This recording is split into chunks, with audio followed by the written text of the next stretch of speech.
She was shattered, but not forsaken.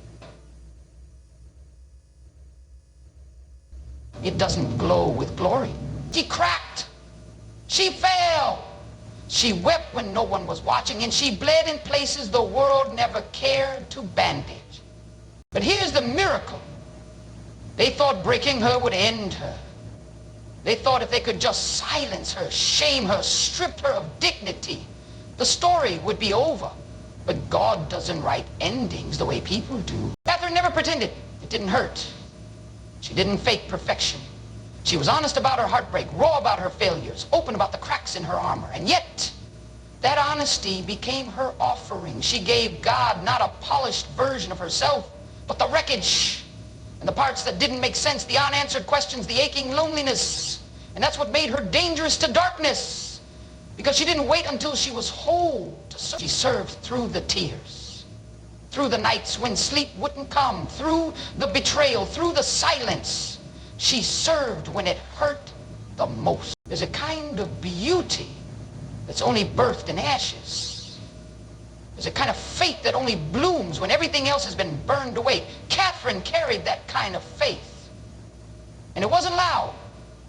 It wasn't flashy. It didn't need applause to keep going. That's the kind of woman heaven rebuilds. Not the one who pretends she never broke, but the one who offers her breaking to God. She didn't get a roadmap to healing. She didn't have a blueprint for restoration. She only had trust, the quiet, trembling kind. The kind that whispers, God, if you still want me, I'm still here. And he did. Oh, how he did, because heaven never stops wanting the ones the world casts aside. Heaven doesn't wait for permission to restore. And every time she got up again, she was living proof that grace doesn't need your strength, only your surrender. People looked at her and only saw the fall. God looked at her and saw the rise. And that rise wasn't sudden. It wasn't cinematic. It was slow, quiet, holy. It happened in prayer closets, in late night whispers, in journals soaked with tears. It happened in empty rooms where only God knew she was kneeling. It happened in all the unseen places. Because real healing never starts on the outside, it grows from within. Kathryn learns that her identity wasn't in what people said, or what she lost, or what she couldn't fix. Her identity was rooted in the unshakable truth that God never let go. So she rose, not perfectly, not painlessly, but powerfully. Because there's a kind of power that doesn't look like strength. It looks like survival. It looks like choosing hope again and again when despair would be easier. It looks like believing in beauty even after betrayal. It looks like saying yes to purpose even with trembling hands. They tried to break her spirit, but they forgot who was holding it. They didn't know that even when she fell apart, heaven was already at work, collecting the pieces, rewriting the story, redeeming what was lost. And that's why she kept rising. Because she knew something the world didn't, that her fall wasn't her finale, that God had the final word, and it would always be a word of resurrection. Kathryn knew what it meant to cry in corners no one else noticed. She knew what it felt like to sit in a room full of people and still feel invisible. They looked right past her, judged the outside, and missed the war going on inside. There were nights when the ache in her chest spoke louder than any voice could. But she kept quiet, not because she had nothing to say, but because she knew who was listening. When the world turned away, she turned her face to heaven. God heard the cries she never voiced. He saw the tremble in her hands, the shaking in her spirit, the exhaustion behind her smile. When she couldn't even pray in words, her tears became her language. And God understood every drop. You see, we serve a God who speaks fluent heartbreak. They mocked her silence because they couldn't measure her strength. They thought stillness meant defeat, but heaven was already working while they were busy talking. God was moving in the mystery. Kathryn didn't need to prove herself. She didn't need to shout louder than the noise. Her validation came from the one who knit her together in the dark and held her through it all. Her silence wasn't a void. It was a vessel. In that space of stillness, Kathryn received visions that would one day heal multitudes. She heard instructions that would lead others to freedom. It was in the silence that she learned how to trust God's voice more than the opinions of man. Because when God speaks, it doesn't just echo, it transforms. It doesn't flatter, it calls. And she answered that call with a whisper, with a nod, with a heart that said, "Yes, Lord," even now. People often miss the miracles happening in quiet places. But Kathryn didn't need an audience to obey. Her yes in the silence shook more than the loudest sermon. It was her willingness to keep showing up, even unseen, even unheard, that moved heaven. Because faith isn't proven on platforms. For every woman who's ever felt forgotten, Kathryn's life speaks loud. Your quiet pain is not wasted. Your unseen battle is not ignored. Your silence is not emptiness. It is an altar. An altar where God meets you in the stillness and speaks to you in a way the world can never interrupt. God heard her when no one else did.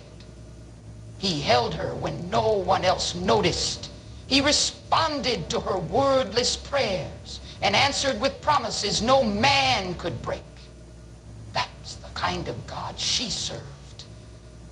That's the kind of love that cradled her through every silent storm. So let them laugh. Let them misunderstand. Because what they don't see, he's already handling. What they mock, he's already multiplying. And what they try to dismiss, he's about to display. She carried her wounds like wings. The world saw scars, but heaven saw stories. Stories of how she survived when she should have shattered. Stories of how she kept walking when her legs were trembling. Kathryn didn't hide her pain, she transformed. What once felt like weight became wind. The very things that threatened to break her became the fuel that lifted her higher. That's the kind of redemption only God can write, where wounds don't wither a woman, they awaken her. Kathryn had every reason to give up, every reason to close the door and say, "I'm done." She had faced betrayal. She had tasted heartbreak. She had known the ache of disappointment so deep it echoed in her bones. But instead of burying it, she brought it to God. She didn't try to erase her past. She invited heaven into it. And with every surrendered scar, she gave him space to work wonders. You see, there's something holy about a woman who owns her pain without becoming it. Kathryn didn't pretend she wasn't hurting. She never stood on a stage pretending to be bulletproof. She was transparent. And that transparency became her testimony. Because every healed place on her soul became a light for someone else lost in darkness. Every wound that had once bled became a well of wisdom. She could speak with compassion because she had bled. She could reach the broken because she had once been there, face down in the dirt, crying out for mercy. And oh, did heaven answer. Not always with immediate deliverance, but always with deep transformation. Slowly, piece by piece, Kathryn's pain became power. Her history didn't hold her back, it propelled her forward. She didn't waste her sorrow, she used it. She let it teach her, shape her, soften her. She let it become wings. There are some things you only learn when you've been wounded. Things like empathy, humility, gentleness. Kathryn became a woman who could hold someone else's ache because she knew how it felt to be held by God in her own. She didn't need to fake strength. Her power wasn't in her performance. It was in her presence, in the way she showed up fully, scars and all, and said, "Here I am, Lord, still willing." And that kind of willingness changes atmospheres. Kathryn didn't need to be perfect to be powerful. She just needed to be available. Her wounds didn't disqualify her. They deepened her. They carved into her spirit a depth that sermons alone could never give. That depth is what drew people in. That depth is what made her voice echo long after her body was gone. And her presence carried weight because it was born from pain. She carried her wounds like wings, not to show off what she had survived, but to lift others who didn't yet believe they could. Her story wasn't a monument to self. It was a message of hope. She became the living evidence that brokenness isn't the end. That God doesn't just restore what's been lost. He reimagines it. He turns suffering into soil, grief into growth, agony into anointing. And maybe that's what made Kathryn so unforgettable. Not her voice, not her stage, not her gifts, but her courage to keep flying, even with feathers still mending. Even when the winds were strong, even when no one clapped, even when the journey was lonely, she flew anyway, because once you've been held by God in your most shattered state, there's no fear in flying with scars. You see, rejection has a way of exposing what applause often hides. When people turn away, when opportunities vanish, when your name is left off the list, it burns, it bruises, it breaks, but it also clears the room, it quiets the crowd, so you can finally hear God's voice without interference. Kathryn learned that the voice of rejection is loud, but the voice of God is louder. And in that stillness, when everything she leaned on crumbled, she found the one who never would. She had tasted the bitterness of being misunderstood. She had walked through seasons where her motives were questioned, her calling doubted, her character attacked. But rather than defend herself, she went deeper, deeper into prayer, deeper into surrender, deeper into the kind of faith that doesn't need affirmation from the world to move forward in obedience. Because rejection doesn't cancel what God called. It simply refines it. Every closed door became a classroom. Every betrayal, a bridge. Every heartbreak, a holy invitation to trust God's way over her own. Kathryn didn't let rejection silence her. She let it sharpen her. She let it turn her desperation into devotion. She stopped asking for a seat at tables God never built for her and started building altars instead. She didn't beg for belonging. She anchored in the truth that she already belonged to the one who shaped her soul. There's a different kind of fire that rises in a rejected heart that refuses to quit. Kathryn carried that fire. It wasn't loud or flashy. It was quiet, steady, unshakable.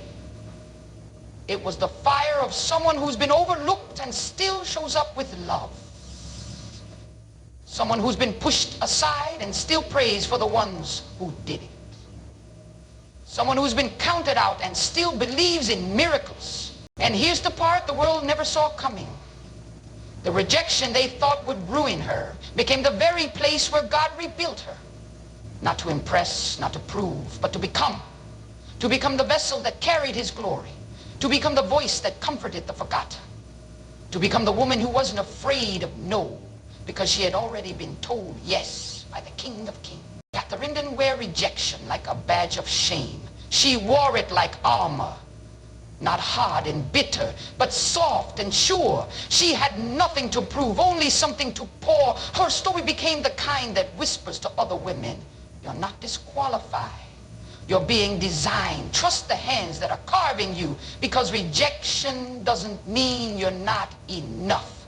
It often means you're too much for the place you were trying to fit. They thought saying no to her would stop her. They thought ignoring her would erase her.